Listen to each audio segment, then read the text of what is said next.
Setelah K dan T, selanjutnya adalah P. K tadinya adalah kebutuhan dan tumbuh kembang anak, T adalah tangki cinta, dan P adalah pendidikan keluarga dengan cinta. Ya, jadi teaching with love adalah sebuah pendidikan dengan cinta.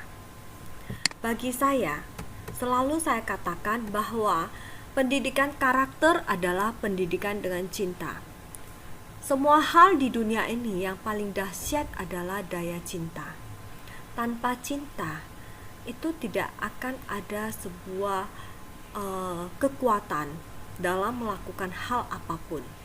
Hari ini saya bisa berbicara di sini dengan penuh semangat kepada Anda semua juga karena sebuah daya cinta. Nah, kita mengetahui daya cinta, saya membuat itu dibagi menjadi 4 bagian, yaitu L, O, V, dan E. Seperti katanya, yaitu cinta, love.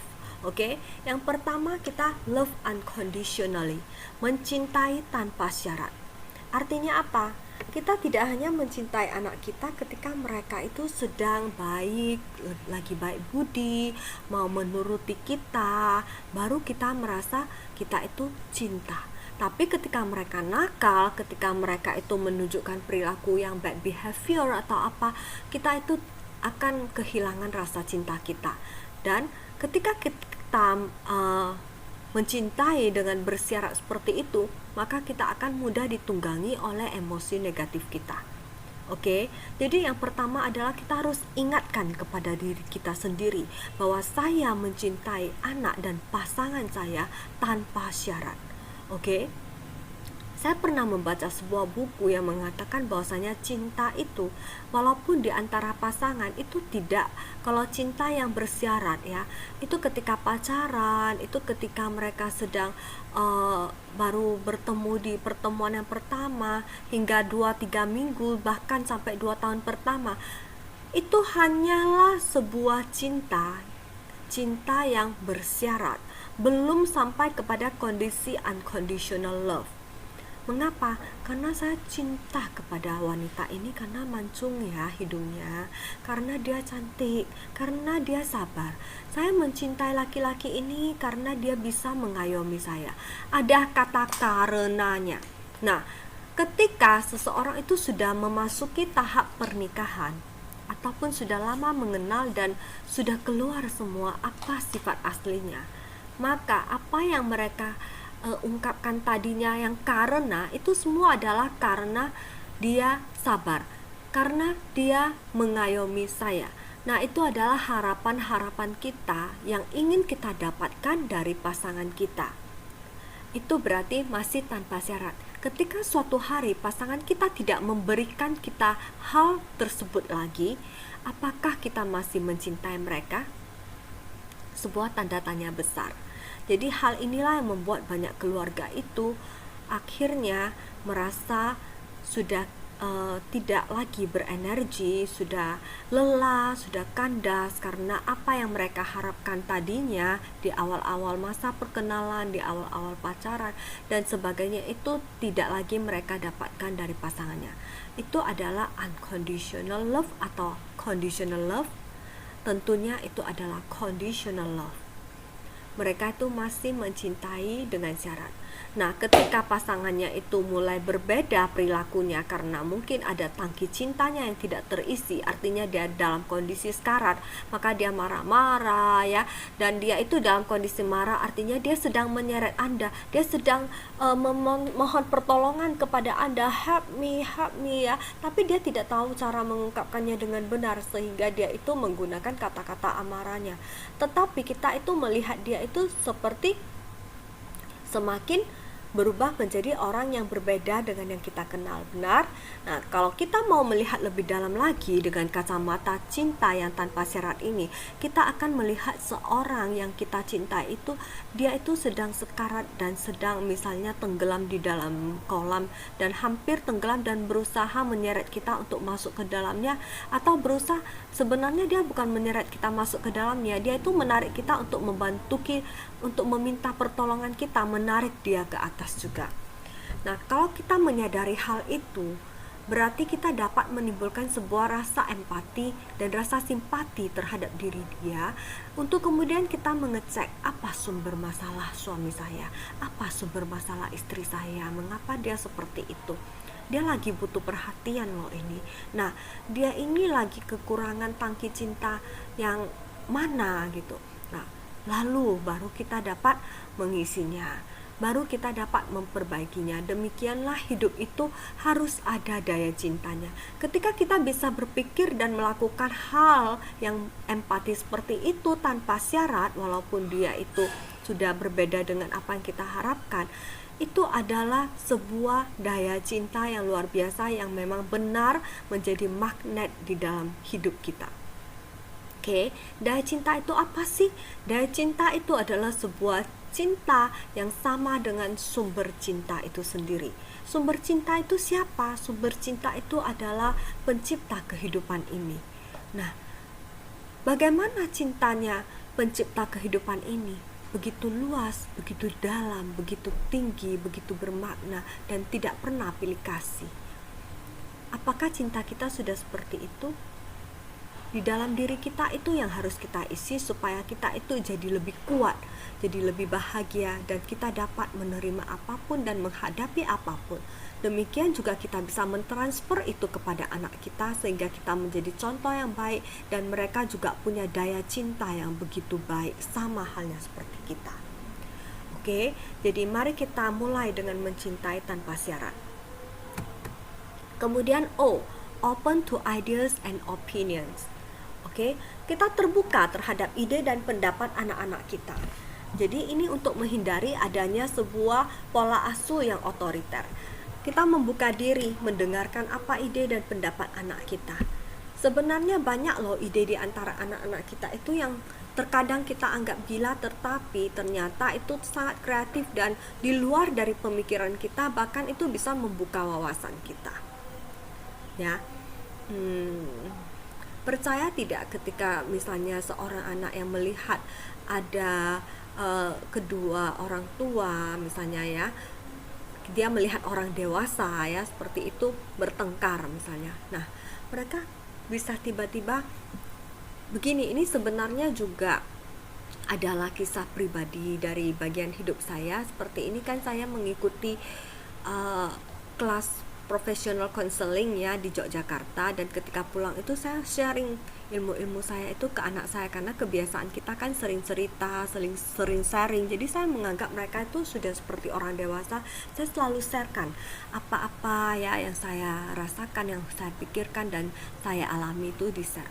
Nah, ketika itu mereka bisa mengatakan, ketika melihat orang dewasa yang lain sedang bertengkar, mereka mengatakan sebenarnya orang dewasa yang sebelum menikah mereka harus ikut konseling dulu mama, supaya mereka tahu bagaimana nanti caranya mereka itu menghadapi pasangan dan anaknya. Jadi mereka tidak mencelakai anak. Itu adalah ide, itu adalah pendapat anak yang terkadang itu tidak pernah kita pikirkan. Yang ada benarnya juga yang mereka katakan. Ketika seorang orang tua itu tidak punya pengetahuan dan dia itu mendidik anak dengan cara yang salah, tentunya dia benar, dia mencelakai anak itu. Dia itu bisa mencelakai masa depan anaknya dan bisa mendidik dan membesarkan seorang anak yang mungkin sama persis nanti seperti diri dia sendiri. Untuk itu kita perlu sering-sering mendengar ide dan pendapat anak ya. Mungkin kita mau misalnya jalan-jalan ke suatu tempat, kita boleh minta ide pendapat anak-anak ya, ataupun kita ingin melakukan apa, nah mereka itu bisa punya ide. Validate their feelings, artinya kita itu mengakui perasaan mereka. Mengakui dalam hal apa? Artinya ketika mereka merasa takut, kita jangan katakan jangan takut. Itu kita hanya membuat mereka itu seakan-akan menghindari dari perasaan mereka. Tapi biarkan kita mendampingi mereka untuk mengakui perasaan mereka. Takut artinya adalah kita kemarin sudah ada di dalam blog saya ya. Takut itu artinya adalah semua semacam emosi yang dia itu mengkhawatirkan sesuatu yang buruk itu akan terjadi. maka kita akan tanyakan ke anak kita, kamu khawatir apa ya? Kamu takut itu karena kamu khawatir sesuatu yang buruk itu akan terjadi. Kira-kira yang kamu khawatirkan sesuatu buruk itu apa? Mereka mungkin akan katakan, ya saya takut nanti saya tidak bisa lulus ujian misalnya. Oke? Nah, ketakutan mereka berarti karena mereka takut tidak lulus ujian. Lalu kenapa harus takut kalau tidak lulus ujian? Kita boleh memvalidasi kembali. Nah, mereka mungkin akan mengatakan nanti mama marah gitu, atau nanti mungkin papa marah, atau nanti guru saya memukul saya atau marah kepada saya, contoh ya. Tapi saya percaya untuk masa sekarang sudah tidak ada lagi guru yang menggunakan pukulan untuk anak didiknya. Ini mungkin terjadi di masa-masa lalu. Oke. Nah, ketika itu adalah kita mengakui perasaan mereka, lalu kita bawa mereka untuk berjalan keluar dari perasaan mereka itu, menghadapinya dengan berani. Kita katakan bagaimana? Kamu takut karena kamu tidak lulus. Oke, berarti caranya supaya kamu bisa terhindar dari tidak lulus ini, kamu harus lebih banyak untuk belajar. Mama akan dampingi kamu untuk belajar. Kira-kira di bagian mana yang kamu tidak mengerti, kamu boleh tanyakan kepada mama. Kita mengajak anak itu untuk menghadapi perasaan mereka, sementara kita juga mengakui perasaan itu dan mendampingi mereka menjalani itu bersama-sama. Kemudian mereka akan merasa lebih aman, lebih tenang, dan mereka itu akan mencoba menghadapi ketakutan mereka dengan hal-hal yang kita sarankan tadi. Oke? Kemudian empower them, memberdayakan mereka. Artinya kita mendidik anak itu dari secara keseluruhan, secara holistik, itu semuanya adalah tujuan terakhirnya adalah untuk memberdayakan anak. Memberdayakan seluruh potensi yang ada pada diri dia itu, agar dia itu nantinya dapat menggunakan semua potensi baiknya untuk kebaikan orang lain, kebaikan diri dia sendiri, kebaikan keluarga, dan untuk kebaikan negara dan masyarakat di dunia ini. Lalu bagaimana kita mulai memberdayakan seorang anak? Tentunya ini semua harus dimulai dari rumah. Memberdayakan mereka untuk mengeluarkan potensi mereka sejak kecil. Artinya mereka bisa apa? Kita berdayakan. Bukan hanya dalam hal-hal yang bakat khusus seperti menari, menyanyi, dan sebagainya, tetapi dalam hal-hal yang general, yang umum. Misalnya ketika kita melihat dia itu sudah berusia 6 tahun dan sudah mulai bisa membantu kita melipat-lipat pakaian. Nah, kita berdayakan. Itu untuk membuat mereka merasakan mereka itu bermanfaat, berdaya guna bagi orang lain. Dan ketika mereka selesai melakukan itu, kita boleh memberikan kata terima kasih dan pujiannya yang sesuai dan secukupnya. Oke. Nah, ketika itu anak akan merasa dia diberdayakan, dan seiring waktu dia tumbuh mulai besar lagi, akan semakin banyak hal-hal yang bisa kita berdayakan dari mereka. Tentunya sampai kepada hal yang penggalian potensi diri. Ketika mereka itu sudah bisa menggali potensinya, kita tahu, kita melihat, oh dia senang bernyanyi, oh dia itu bisa membuat lirik-lirik lagu. Kita berdayakan mereka untuk membuat sebuah lagu yang mungkin akan bermanfaat yang bagi dunia. Pernah dengar cerita tidak ya, ada seorang yang sebenarnya dia itu sudah ingin bunuh diri. Dia sudah duduk di tepi jembatan. Tetapi ketika itu ada seseorang wanita yang berhenti mobilnya dan mendekati dia untuk membujuk dia agar tidak bunuh diri, tapi tidak bisa, dan akhirnya dia membuka sebuah lagu yang judulnya adalah Out of Light. Kalau saya One More Light itu lagu itu kemudian akan membuat orang yang tadinya mau bunuh diri tersebut akhirnya dia menangis, tersadar akan keberadaan, kebermaknaan diri dia ini, keberadaan kehidupan dia yang begitu luhur dan bermakna ini dia sadari seketika itu, dan akhirnya dia mengurungkan niatnya untuk membunuh diri. Jadi hal-hal cerita seperti itu boleh kita bagikan ke anak-anak kita, sehingga mereka itu merasa ketika dia punya bakat dan potensi yang ada, dia ingin memaksimalkan potensinya yang bermanfaat dan mungkin saja itu bisa menyelamatkan orang lain. Nah, mulai dari itu mungkin anak-anak akan belajar menulis lirik lagu yang positif ya, lirik lagu yang penuh harapan. Nah, itu yang kita harapkan. Jauhkan anak-anak dari hal-hal yang negatif. Apalagi kita sendiri yang sebagai orang dewasa kurangi, dan bahkan kalau saya sendiri itu tidak mau ya melihat yang seperti gosip-gosip selebritis tentang perceraian rumah tangga, tentang hubungan cinta yang putus sambung dan sebagainya yang berupa yang tayangan di televisi. Itulah yang tentang cerita-cerita selebritis yang banyak gosip-gosipnya, itu tidak baik, karena setiap apa yang kita dengarkan itu akan masuk ke dalam alam pikiran bawah sadar kita, dan lama-kelamaan itu akan menjadi program yang membawa kita menuju ke arah sana. Untuk itu perbanyak kita mendengarkan lagu-lagu yang positif, yang bermakna, yang menimbulkan sebuah motivasi yang positif, yang self-talk-nya bagus, yang baik. Demikian juga untuk anak-anak. Itu tolong kita harus memperhatikan hal ini supaya nantinya di dalam kehidupan mereka itu daya cintanya akan lebih kuat. Ya, daya cinta yang kuat, dia akan mampu menetralisir semua hal-hal yang dia temukan berupa sampah-sampah negatif yang mungkin ditujukan kepada dia.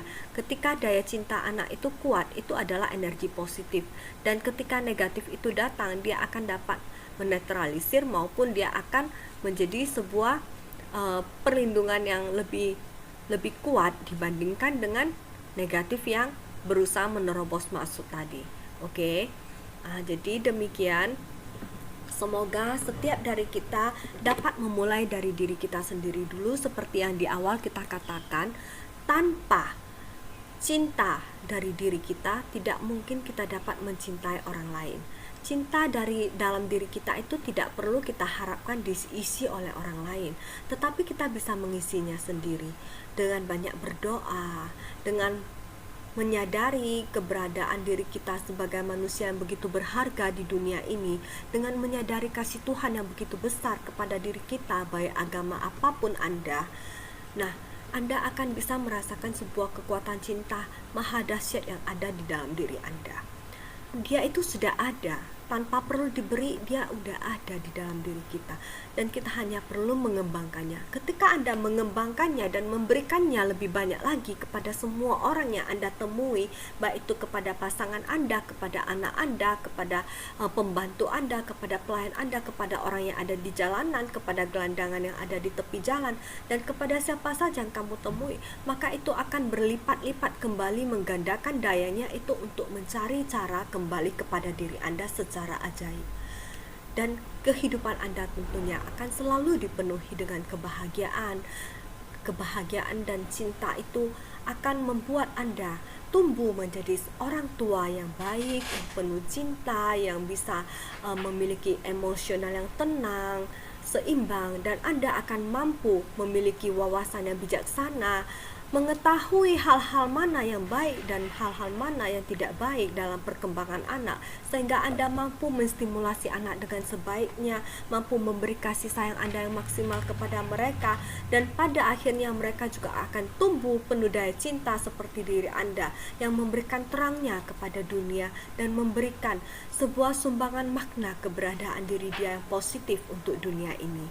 Semoga dari hasil parenting kita ini banyak orang tua yang akan bertumbuh menjadi orang tua yang lebih baik dari kemarin.